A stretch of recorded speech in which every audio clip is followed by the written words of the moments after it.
Estamos en FM La Patriada y lo tenemos en el teléfono a Julio Devido, que fue ministro de Planificación de los gobiernos de Néstor y de Cristina. Devido, muy buenos días, gracias por atendernos. Acá estamos con Pablo Di Pierri, con Miranda Carretti y yo que soy Barragán. ¿Qué tal? Hola, ¿cómo te va, Barragán? ¿Cómo estás? Un saludo a todos los demás, y un abrazo a la audiencia y un feliz comienzo del 2022. Sí, que así sea, así lo mismo le deseamos, ¿sí? Y Devido lo llamamos porque, bueno, siempre aparecen temas a los cuales a preguntarle a usted parece de lo más razonable, porque ha manejado toda la cuestión de la energía en el país, entre otras montones de cosas. Pero bueno, ahora tenemos estos dos elementos parece que viene una suba en las tarifas de la electricidad y al mismo tiempo volvemos a sufrir cortes eléctricos y la verdad uno piensa, durante los años del macrismo la luz subió 3.000, 4.000, ¿no? Cualquier cosa de plata, y ahora estamos como que eso no hubiera pasado, ¿no? Mirá, sí, en realidad subió esos montos que vos decís y el servicio no mejoró, es igual o peor, sí. Con un agravante de la época nuestra, en donde el incremento de megavatios anuales de consumo era exponencial por el crecimiento de la industria. Ahora ha habido un fuerte decrecimiento de la actividad industrial, con lo cual hay menos crecimiento de la demanda y los problemas siguen siendo los mismos. Cuando lo extraño, analizando la coyuntura, es que la misma semana que se produjeron los cortes, se produjo el asunto de la Gestapo en la provincia de Buenos Aires, del ex ministro Villegas, sí. Y el gobierno anuncia además el aumento de tarifa en el medio de los cortes, con lo cual desplazó de la primera plana de los diarios la cuestión de la Gestapo. Es una cosa muy curiosa. Y además que hayan propuesto aumento justo en el momento de los cortes, una cosa absolutamente ilógica. La verdad que sí. Bien, pero bueno, más allá de cualquier suspicacia, lamentablemente yo en el 2014, de enero, tuvimos un gran problema de cortes también parecido a lo de ahora, sí. Y yo generé hoy vi que han designado veedores en Edesur. Yo creo que hay que poner interventores en Edesur y también en Edenor. Pero esa intervención tiene que tener como misión y función analizar el estado del servicio. Después de casi 30 años, va a ser el año 2024 que está concesionado, el servicio no ha mejorado. Y cuando nosotros aumentamos las tarifas, lo único que y quitamos subsidios, lo único que hacemos es mejorar el valor patrimonial del concesionario, porque aumenta el valor de su contrato. Lamentablemente, cuando decidió vender Edenor, Midland, creo que teníamos una oportunidad única de haber cancelado la concesión y haber pasado a un sistema directamente de explotación por parte del dueño, tal cual prevé el artículo 40 de la Constitución del 49, o preveía, porque no tiene vigencia actualmente. Creo que generar aumentos en un marco de un servicio absolutamente deficitario y quitar subsidios, digamos, por lo menos no es ético ni moral, y más allá del reproche judicial o administrativo que esto pudiera tener, nosotros no podemos enriquecer a terceros desde el Estado. Para eso protegemos la ley del Estado. De hecho, el mejor ejemplo de funcionamiento son Aguas Argentinas y Aerolíneas Argentinas, que recuperamos durante mi gestión, al igual que el espacio radioeléctrico y por supuesto el Correo Argentino, que hoy sí es una empresa al servicio de los argentinos, sino de unos vaciadores como fueron los Macri, que por ese motivo realmente nosotros cancelamos la concesión, digamos, nos expropiamos. En realidad lo que hicimos fue rescindir el contrato por incumplimiento agravado en tal caso de las inversiones, en el caso del Correo. Debido a Aguas Argentinas, lo que era Aguas Argentinas, AISA, funciona perfectamente bien, igual, pero o mucho mejor, para ser más honestos, que durante la gestión de los franceses. Lo interrumpo en este punto porque uno, por intereses de clase, por reflejo o por una cuestión ideológica, obviamente defiende que no se aumenten las tarifas después de que se hayan subido durante los años macristas al 3.000 o 4.000%. Pero ¿qué razones políticas y técnicas podría alegar este gobierno que está transitando un contexto de debilidad para no conceder aumentos tarifarios este año? Que no hay respaldo moral para hacerlo si no se recuperan la potestad del Estado de las concesiones. O sea, el Estado debería hacerse cargo del servicio como si son cargo de AISA. No murió ningún argentino, no hubo ningún problema. Por otro lado, los cortes veraniegos se producen en todos lados. Tal vez acá con mayor frecuencia y gravedad por el mal manejo que han tenido las concesionarias. Tanto Electricité de France en su momento, como el que manejaba Edenor, como Midland mismo, que ha hecho pingües ganancias con el manejo de la concesión. O sea, yo creo que la cuestión tarifaria debería ser un tema menor, en tanto y en cuanto la tenencia de la concesión la tuviera el Estado. Sí. O sea, que es el dueño del servicio realmente. Pero obviamente nosotros durante nuestra gestión, fundamentalmente en la etapa de Néstor Kirchner, en ningún momento se impuso aumento de tarifas porque nosotros entendíamos que la energía era una herramienta para el desarrollo industrial del país, que es la que nos va a generar empleo en blanco y fundamentalmente mejor calidad de vida, desarrollo científico y tecnológico, en fin, todo lo que ya sabemos que pasó en los momentos en que en la Argentina hubo auge del desarrollo industrial, que fue durante el primer peronismo y luego durante el gobierno de Néstor Kirchner esencialmente y también parte de Cristina. Además, lo que no se explica es que el dinero que no paga el usuario en realidad lo pone en concepto de subsidios el Estado Nacional y al mismo tiempo beneficia a las pequeñas y medianas empresas, o sea, genera una mayor posibilidad de industrializar. ¿Cuánto de lo que subsidia el Estado? Lo que pasa es que lo que ellos buscan, vos sabés bien que más del 50% de la materia energética es gas natural. Entonces ellos buscan llevar el valor de la tarifa eléctrica al valor que tiene el gas si lo exportáramos a Brasil o a Chile. Sí. Hoy por hoy está claro, el gasoducto Néstor Kirchner, denominado de Vaca Muerta, lo que busca es exportar gas a Brasil para venderlo en dólares. Y esto es lo que hacen, lo que sucede en mano del análisis de los economistas liberales, es que buscan que siempre el valor de un insumo, de una commodity como es el gas, orille el mayor valor. Claro. Si el Estado no regula, pasa eso. Lo mismo que pasa con la carne, por ejemplo. Exacto, y con el pollo y con todos los productos derivados del maíz cuando el maíz aumenta, o la luz o la energía eléctrica cuando aumenta el precio del petróleo a nivel internacional. Además, en el caso del petróleo, de alguna manera quedan retenciones, pero en el caso de la energía, de los alimentos, no. Al bajar las retenciones, como bajó el gobierno de Macri, obviamente te llevan el valor del producto a la mesa al valor del dólar si el Estado no regula. Si nosotros en la Argentina, la principal bandera energética tendría que saber cuál es el costo del metro cúbico de gas natural generado en boca de pozo, y ese costo, de ahí vendría de venir el valor de la energía, no como ahora que lo hacen en función del valor del petróleo y del gas a nivel internacional. El 2020... O pretenden, porque en realidad el subsidio enmascara esa situación.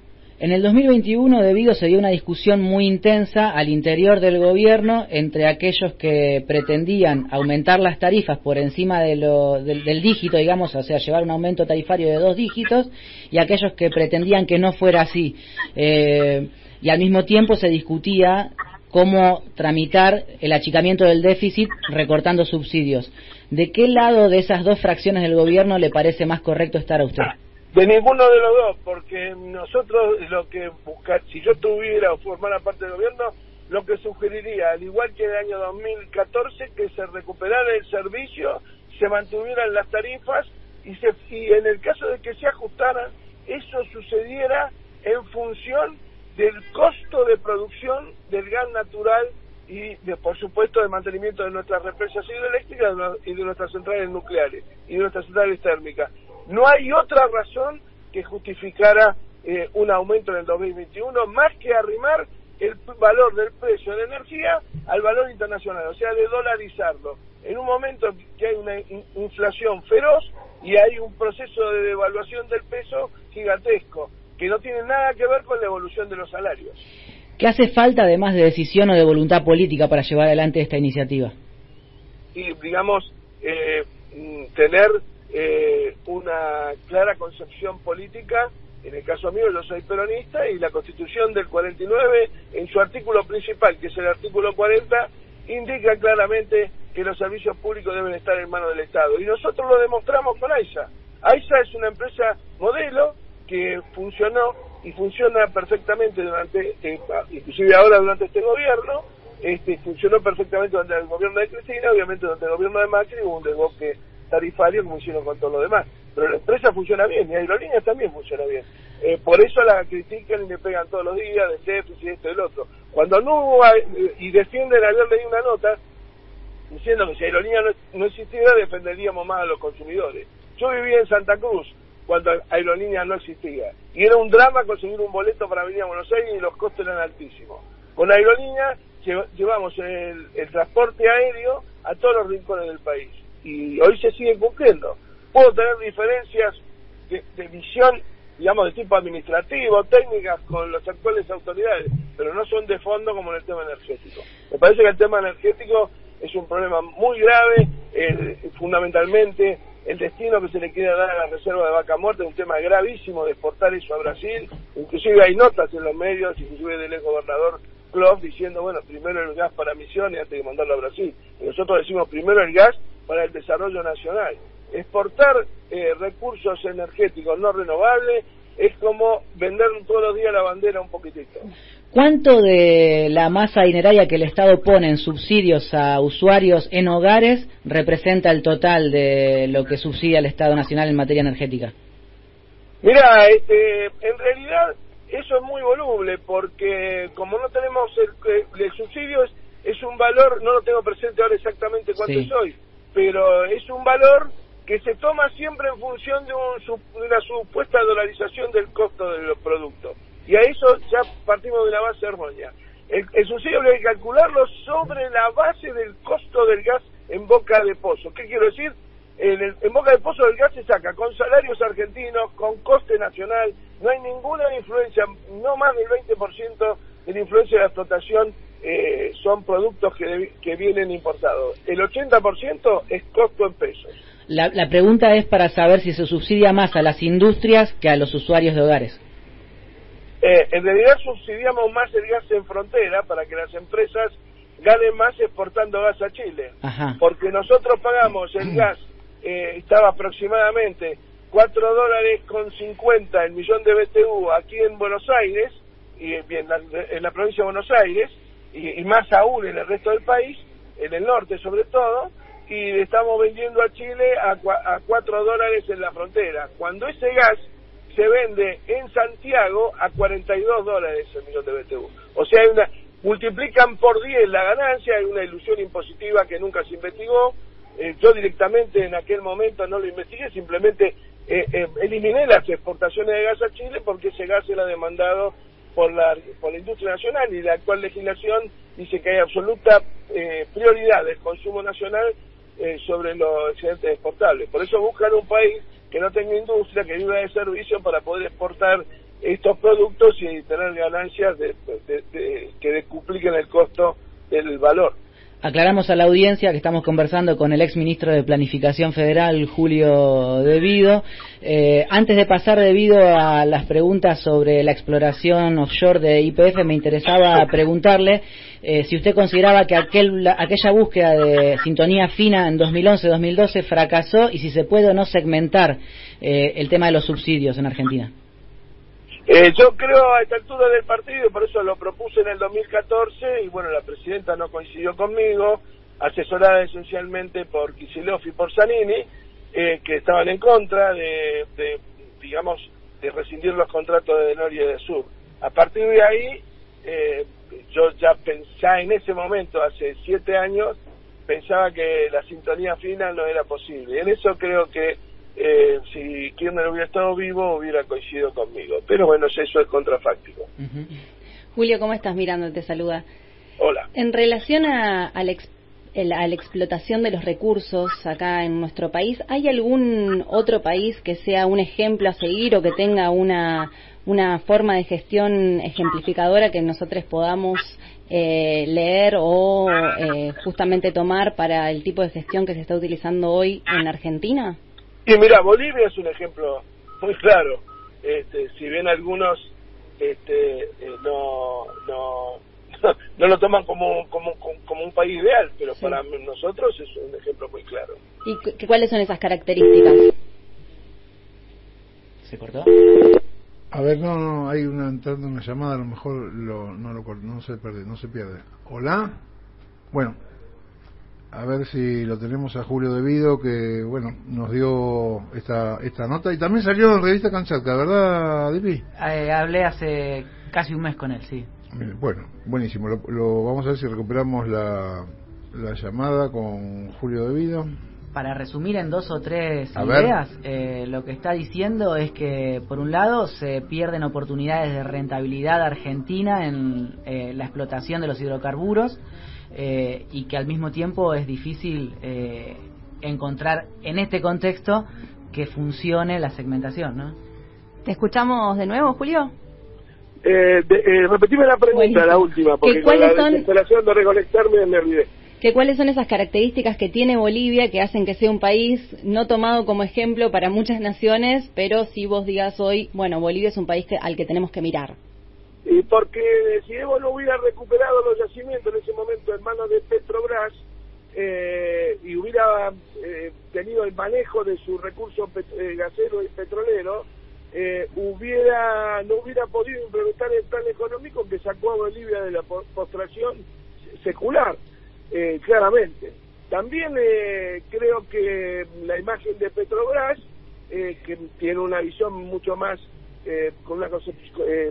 han explotado con un esquema mucho más capitalista, durante la época de Lula tuvo un momento de gran auge y, bueno, volviendo a la pregunta que me van a hacer ustedes, sobre todo han hecho un desarrollo tecnológico muy importante en el offshore, ¿no? Que es donde ellos tienen sus mayores recursos. Han llegado casi al autoabastecimiento a partir de la formación presal que está sobre el océano Atlántico frente a Río.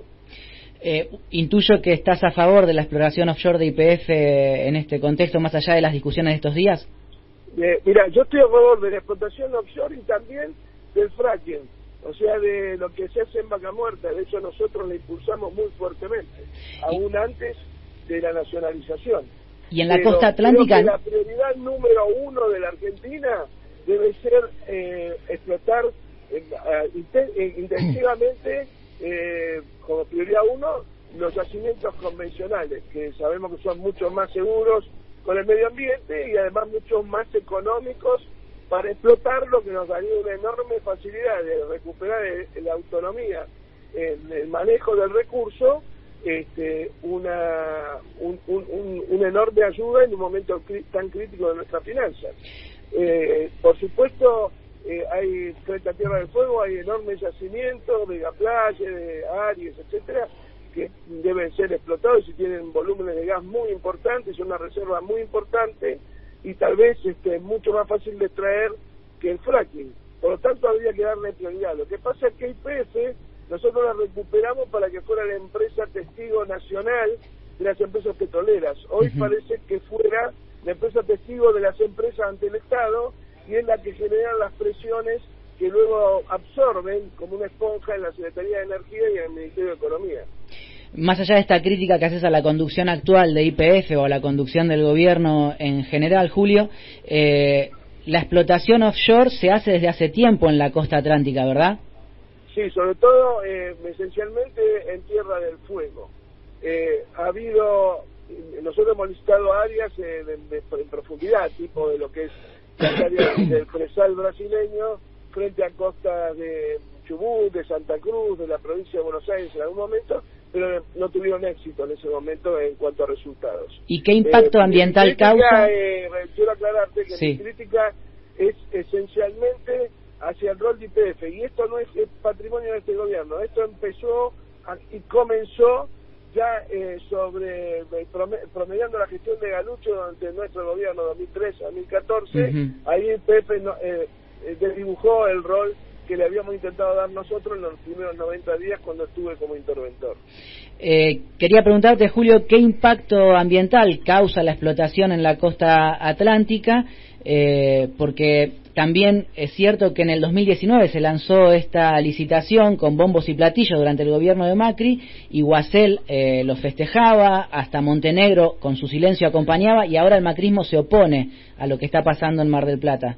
Mirá, yo lo que creo que debe hacerse un estudio de impacto ambiental bien sesudo, bien analizado. Nosotros hemos licitado áreas, pero nunca tuvimos suerte en el sentido de que ni siquiera que se empezaran, porque no había factibilidad económica por parte de las empresas de llevar adelante la explotación. Yo creo que es un tema que hay que analizarlo bien, y bueno, respecto al macrismo, que un día tenga una posición y otra,